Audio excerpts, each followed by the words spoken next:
Hi YouTube. Today we want to talk about incontinence. I'll show you some yoga poses that can strengthen your pelvic floor.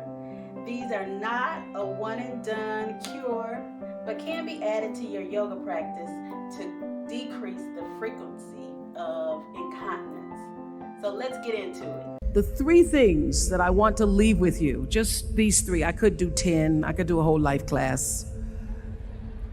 But just these three things will carry you if you let them. First and foremost, knowing who you are. Knowing who you are. Being able to answer this question, who am I? And what do I want? Who am I really? My answer is I am God's child. I am that which is born of all that is. I am, as Pierre de Chardin said, a spiritual being having a human experience. Come trailing the breath of the ancestors yet, but trailing the breath of the angels. And understanding that because I am connected to the source of all that is possible for me. That's who I am. And what do I want? I don't want to just be successful in the world. I don't want to just make a mark or have a legacy. The answer to that question for me is I want to fulfill the highest, truest expression of myself as a human being. I want to fulfill the promise that the Creator dreamed when He dreamed the cells that made up me. What do I want? You must have some kind of vision for your life. Even if you don't know the plan, you have to have a direction in which you choose to go. What I've learned is that's a great metaphor for life. You want to be in the driver's seat of your own life, because if you're not, life will drive you. So, knowing who you really are in this space and time that we embody. That's number one. What do you want? Who are you? Number two, you must find a way to serve. Martin Luther King said that not everybody can be famous, but everybody can be great, because greatness is determined by service. Now, we live in a world where everybody wants to be famous and where we admire people for just being famous. We think being known brings us value. The truth is, all of that will fade in time. In 3 years, you won't be able to name the housewives of Atlanta.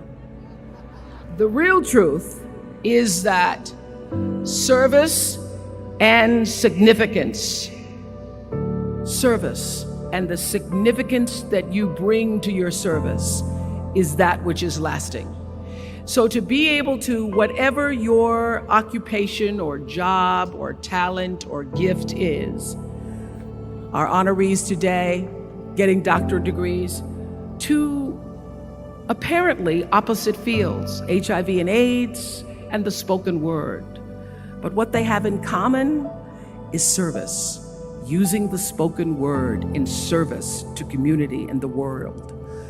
Using your knowledge and information about HIV and AIDS and medicine in service to the world. And if you look at all the most successful people in the world, whether they know it or not, they have that paradigm of service. Everybody's talking about Mark Zuckerberg and the IPO.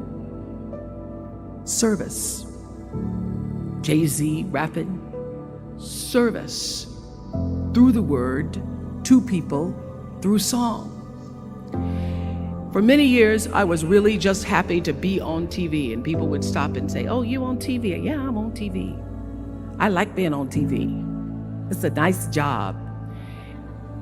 And it was about the time that I received my honorary doctorate from Spelman around 1993. So I don't know if that had something to do with it. I thought of myself as Dr. Winfrey.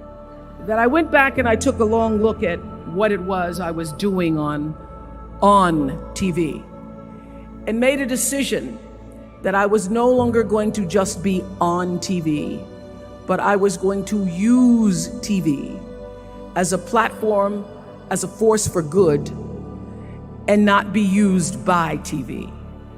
And I will tell you, my decision to make that significant change in the way I operated on television, using television as a service, changed my career exponentially. Service through medicine, service through art, using whatever it is you produce, your product, as a way of giving back to the world. When you shift the paradigm of whatever it is you choose to do to service and you bring significance to that, success will, I promise you, follow you. Service and significance equals success. That's number 2. Number 3, it's so simple, but so hard to do. Always do the right thing. Be excellent. People notice. Think of how you notice. You go to Taco Bell, somebody gives you an extra napkin and some sauce. You notice. You want to go back to that person. Because even at Taco Bell, excellence shows itself. Be excellent. Let excellence be your brand.